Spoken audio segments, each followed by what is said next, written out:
আজ আমি সবার সাথে লাঞ্চের আর একটা ভিডিও শেয়ার করছি। এখানে আছে কলমি শাক ভাজা,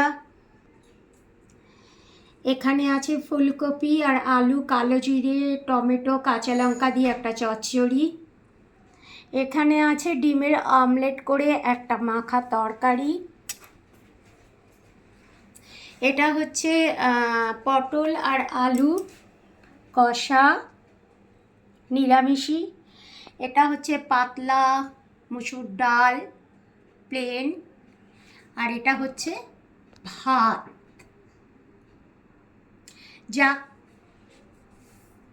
আমাদের লাঞ্চের মেনুটা আজকে কেমন হয়েছে সকলে আমার কমেন্ট বক্সে জানাবেন। সকলে ভালো থাকবেন, সুস্থ থাকবেন। রাধে রাধে।